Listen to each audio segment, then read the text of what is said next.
Oh, I'm a mascot. Exactly. A mascot. When she's devoted to mascot, I think it just really rips the core out from under whatever very thin pedestal she's standing on. Plus, Sage is going to take over your workload. For all intents and purposes, she's the new CEO.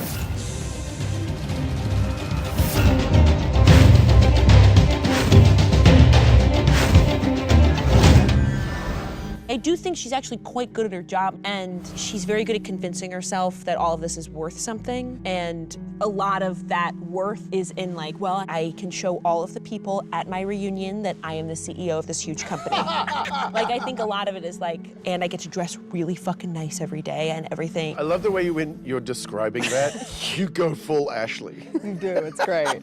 You go in there. Like, everything's great, and I can tell everyone at the like, she's just... I love my life. Yeah. And also, Sage is walking around being like, this is how to deal with Homeland. And I'm like, excuse me, I've had this job for 800 years, and I know how to deal with this motherfucker. And I've survived, and good luck surviving. And, But yet it's working. What? The way she's dealing with me is working, Yes, which it's working, adds to which the, is like, really what the upsetting. fuck It's of it really all. the most Do you functional know what I mean? Yeah. pairing. It's upsetting. Okay. I gotta say, I love doing scenes with you, though, because I just never know what's gonna happen. I'm like, wait, okay, so wait, is this the I'm other same way. constantly, like, if there's a lie, can I throw you a lie? Can we just get you to do something? Just add something, because I know I'm gonna just go home giggling. She exits now because she gets demoted, and she like walks out of the office, but she like does 7 false exits. Yeah, it's so It's good. so good. It's brilliant physical comedy. Yeah.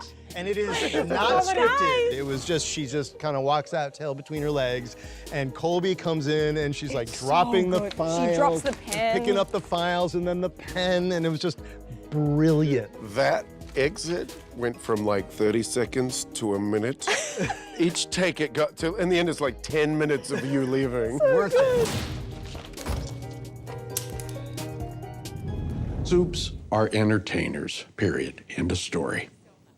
So, shouldn't we take them off the streets and put them back on the Masked Singer where they belong? Victoria finds herself in a very tough spot. She's also essentially got herself in that position, you know, and that's no secret. And I think a lot of the ways that she's probably dealt with a lot of that stuff is survival, is switching to survival. And I think she's purely operating from a survival kind of headspace. And You're out of control, right? Yeah, it's and just like that's the a really control freak scary out of thing control for is her, too. terrifying, yeah.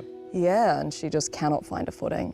And every time you think you found a footing, It just, I pull it away. yeah, and it really is. It's kind of seeing how far morally she does go, like what is her limit? And I think she's exploring that too. It's very like, she's on a train and I feel like there's a voice in her head that's like, we can get off at this stop. Like, do you want to get off at this stop? And she's like, no, I can make it to the next stop. No, it's fine. Working with Tomera on any kind of drug-induced thing is so much fun.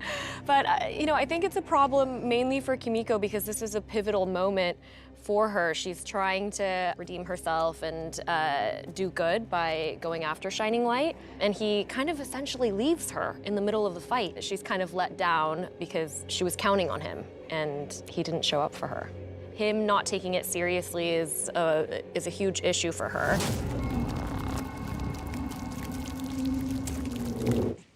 Of course not. More duel. So what the hallucinations of the fight scene as she's fighting with all these giant like duckies and boats and everything. When we shot it, we weren't entirely sure what the hallucinations were gonna be. And then we remembered at the very end, he's telling this really heartbreaking story of when he was left in the bath and how the bath is this place of trauma for him.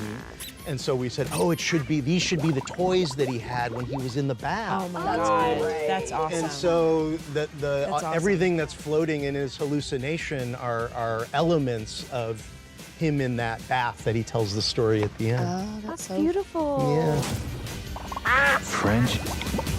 Let's put the price back in Christmas. Raise our voices loud. One of my very, very favorite things about this show is the amount of time, effort, and money we pour into the dumbest fucking shit. And for a while, we've been wanting to do Vaught on Ice. So Chris Leonard's our brilliant composer, also writes the lyrics and music for every single song that we do in the show. And this one, he like came up to me and he's like, I am so fucking sick of like not getting Emmys for this fucking music. We're going all out, baby. And I'm like, yeah, let's do it. And so every single singer in that song is a Tony Award winner. And You can hear it, too. yeah, No, it sounds amazing. we get, and because we're in Canada, 80% of those ice skaters are Olympic medal winners.